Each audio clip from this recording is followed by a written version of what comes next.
मेरे बहुत ही अजीज़ हमवतनों, मुझे पूरे मुल्क से मुबारकबाद के पैगामात मौसूल हो रहे हैं। मैंने मुनासिब ख्याल किया कि बराह रास्त आपसे बात करूं।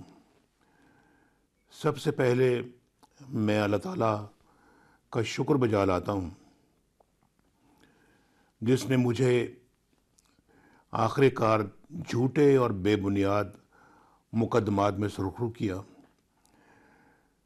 मैं आप सबका भी दिल की गहराइयों से शुक्रिया अदा करता हूं कि आपने मुझे हमेशा अपनी दुआओं में याद रखा, हर तरह की मुश्किलात में मेरे साथ खड़े रहे और एक लम्हे के लिए भी मेरे खिलाफ इस झूठे प्रोपेगंडे पर यकीन नहीं किया। आपकी दुआओं और आपके साथ ने मुझे हमेशा बहुत हौसला दिया। आज आप मुझे मुबारकबाद दे रहे हैं, आपका बहुत बहुत शुक्रिया। लेकिन मैं समझता हूँ कि आप सब भी मुबारकबाद के मुस्तहिक हैं। मेरी जमात का हर रुकन, हर कारकुन भी मुबारकबाद का हकदार है। मैं अगर 2013 के बाद अपने खिलाफ शुरू होने वाली मुनज़्ज़म साजिश की कहानी बयान करूं तो बहुत वक्त लगेगा। इसका आगाज़ अगस्त 2014 के तवील धरनों से हुआ और उसका पहला मरला 28 जुलाई 2017 को ख़त्म हुआ, जब मुझे बेटे से तनख्वाह ना लेने के जुर्म में ना सिर्फ वजारत उज़्मा से फारिग कर दिया गया, छुट्टी करा दी गई, बल्कि उम्र भर के लिए नाअहल भी कर दिया गया। आपको अच्छी तरह याद होगा कि किस तरह व्हाट्सएप कॉल्स की गई, किस तरह एक जेआईटी के लिए हीरे चुने गए और वो भी व्हाट्सएप पर। किस तरह उस जेआईटी की निगरानी के लिए एक 3 रुकनी बेंच बिठाया गया। किस तरह मुझे सिसिलियन माफिया और गॉडफादर की गालियां दी गईं। किस तरह एक ऐसी पटिशन पर कार्रवाई शुरू कर दी गई जिसे उस जमाने के चीफ जस्टिस ने फ्रिवलेस यानी फजूल और नाकारा करार देकर मुस्तरद कर दिया। किस तरह एक जज ने खुद दरख्वास्त गुजार को पैगाम भेजा, आप जानते हैं मैं जस्टिस खोसा की बात कर रहा हूं, कि हमारे पास आओ। फिर किस तरह नैब को 3 रेफरेंस दायर करने का हुक्म मिला और किस तरह सजाएं दी गईं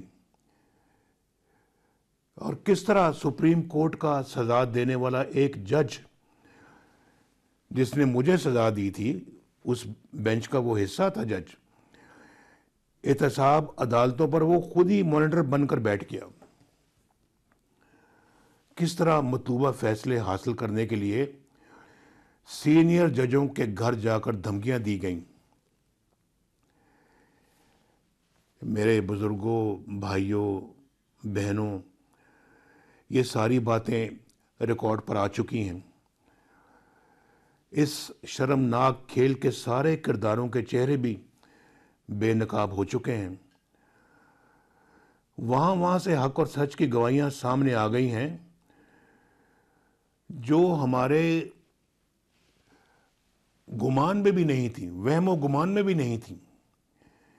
ये सब अल्लाह का करम है, क्योंकि मैंने अपना मामला तो अल्लाह पर छोड़ दिया था। और आपको याद होगा मैंने कहा था मैं अल्लाह पर छोड़ता हूँ।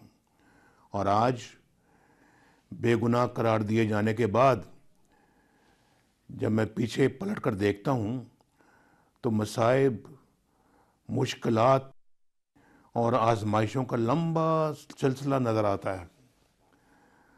मैं तवील अरसा जेल में रहा, अपनी बेटी के हमरा सैकड़ों पेशियां भुगतीं, इल्ज़ामात थोपे गए, गालियां खाईं, किरदार कुशी हुई। लेकिन मेरे ये ज़ख्म हर रोज़ ताज़ा होते हैं कि मैं अपने वालिद मोहतरम की मैयत को कंधा ना दे सका। मैं अपनी वालदा मोहतरमा का ताबूत कब्र में नहीं उतार सका। मैं ज़िंदगी के हर लम्हे में सहारा देने वाली अपनी अहलिया के साथ वक्त न गुजार सका जबकि वो इस दुनिया से रुखसत हो रही थी। अल्लाह ताला ने हमें ये गम बर्दाश्त करने की हिम्मत और तौफीक अता फरमाई। आज भी मेरी यही दुआ है कि अल्लाह ताला हमें ये नाकाबिल तलाफ़ी नुकसान बर्दाश्त करने की हिम्मत और तौफीक दे। 6 साल पर पहली आजमाइशों के बाद आखिरकार मेरी बेगुनाही की तस्दीक हो गई। इसे इंसाफ भी कहा जा सकता है, लेकिन दरअसल ये उस खुली नाइंसाफ़ी का इजाला है जिसका मुझे निशाना बनाया गया। मैं ना अपने आप को कई साल पीछे ले जा सकता हूँ, ना बिछड़ जाने वालों को अपने प्यारों को वापस ला सकता हूँ। फिर भी आप सब की तरह मेरे लिए खुशी का मकाम है कि झूठ, फरेब और साजिशों की कली खुल गई और सच सामने आ गया। लेकिन मेरे वतन के वासियों, मैं मुसलसल 6 साल से ये बात सोचता रहा कि मुझसे दुश्मनी करने वालों ने मेरे पाकिस्तान को क्यों निशाना बनाया। मेरे अवाम का क्या कसूर था, उनको क्यों निशाना बनाया। चलें, किसी लाडले को लाने के लिए मुझे हटाना, झूठे मुकदमात में फंसाना और सजाएं दिलवाना ज़रूरी था, लेकिन पाकिस्तान को किस जुर्म की सज़ा दी गई? पाकिस्तान के अवाम को किस गुनाह की सज़ा दी गई? उनका क्या कसूर था? उस पाकिस्तान को क्यों मुआशी तबाही में धकेल दिया गया जो मेरे ज़माने में 6.1% की शरह से तरक्की कर रहा था? उस पाकिस्तान को क्यों सज़ा दी गई जो फाटफ के वाइट लिस्ट में आ चुका था? उस पाकिस्तान को क्यों भकारी बना दिया गया जो IMF से निजात हासिल कर चुका था? हमने IMF को खुदा हाफिज कहा था, आपको याद होगा। लेकिन उस पाकिस्तान को एक बार फिर अंधेरों में धकेल दिया गया जिसमें 12,000 मेगावाट बिजली पैदा करके लोड शेडिंग को ख़त्म कर दिया गया था। आपको याद है कितना बड़ा ये एक जिम्मेदारी थी जो हमने अदा की आपकी खातिर, आपके बच्चों की खातिर। तो आज उस पाकिस्तान में सरमायाकारी क्यों रुक गई जहां हम CPEC की शक्ल में 50 अरब डॉलर से जायद की सरमायाकारी चीन से लेकर आए थे? उस पाकिस्तान को फिर क्यों दहशतगर्दी का गढ़ बना दिया गया जहां से दहशतगर्दी को हमने कुचल दिया था? याद होना चाहिए आपको। पाकिस्तान की उस करेंसी की कीमत यानी रुपए की कीमत क्यों मिट्टी में मिला दी गई जो खित्ते में सबसे मुस्तहकम थी? हमारी करेंसी सबसे मजबूत थी। उस पाकिस्तान को क्यों तनहा कर दिया गया जो आलमी बरादरी का एक मुअज़्ज़ज़ रुकन था? और मेरे भाई और बहनों, आज मेरे दिल और दिमाग में ये सवाल अंगारे की तरह सुलग रहा है कि आपका क्या कसूर था? आपने ऐसा क्या गुनाह किया कि आपको मुझसे भी ज़्यादा शदीद, मुझसे भी ज़्यादा संगीन सजाएं दी गई? क्यों आपको तारीख की सबसे खौफनाक महंगाई का लुकमा बना दिया गया? मुझे पता लगना चाहिए क्यों 3 और 4% की महंगाई को क्यों 40% तक पहुंचा दिया गया? आपको जो रोटी 5 रुपए की मिल रही थी हमारे ज़माने में, जो 4 रुपए की या 5 रुपए की मिल रही थी, वो किसने 20 और 25 रुपए तक पहुंचा दी? मैं पूछना चाहता हूं, आपको जो चीनी 50 रुपए किलो मिल रही थी, वो 250-300 तक कौन लेकर गया? जरा बताएं मुझे। यही तो मेरे सवालात हैं और यही मैं रोज पूछता हूं।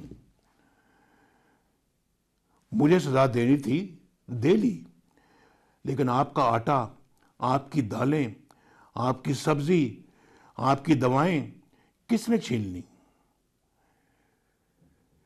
नौजवानों के रोजगार की राहें किसने बंद कर दी? मेहनत कशों, मजदूरों, किसानों की जिंदगियां क्यों अजाब बना दी गई? नवाज शरीफ से दुश्मनी थी ना आपको? आपको नवाज शरीफ से दुश्मनी थी ना? तो मुझे तो आपने जेल में डाल दिया, और भी डाल देते, लेकिन आपको ये सजा क्यों दी गई? ये मेरा सवाल होता है। मेरा अपने बारे में जो सवाल होता है उसके पीछे ये होता है सवाल।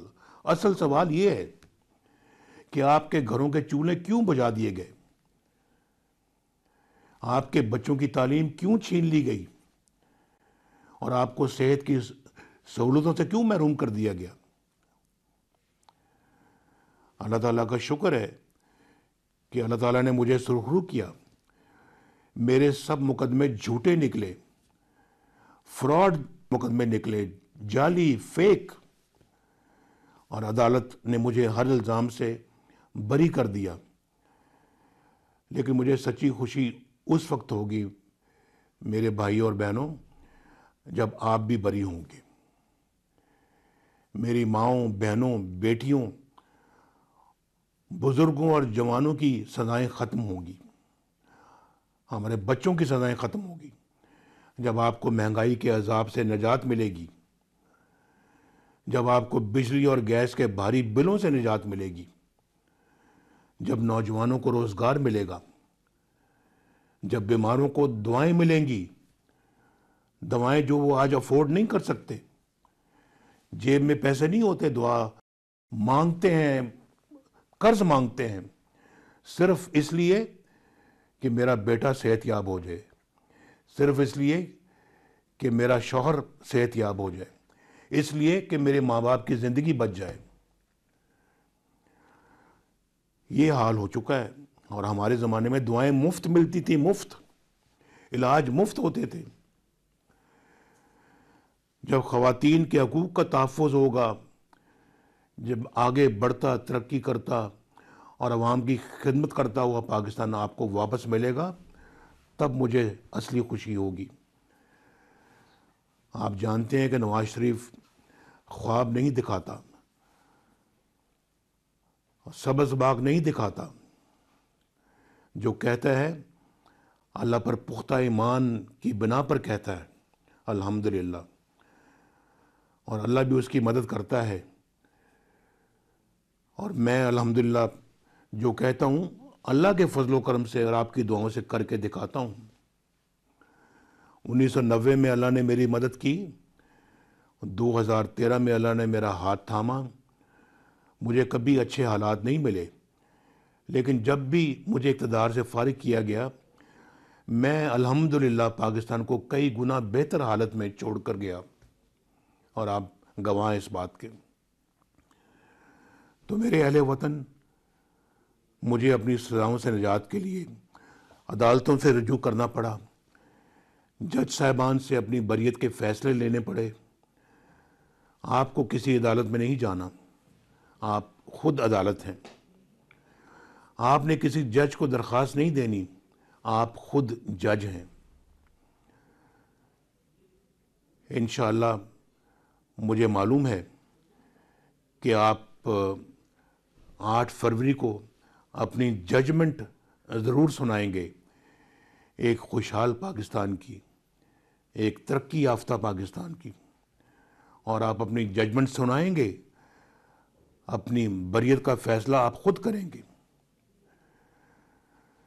खुद ही आपने अपनी सज़ाओं का ख़ात्मा करना है, और मुझे यकीन है कि आप अपना मुकद्दर बदलने की भरपूर सलाहियत रखते हैं। अल्लाह ताला हम सब का हामी नासर हो। फिर मिलेंगे इंशाअल्लाह। खुदा हाफिज़।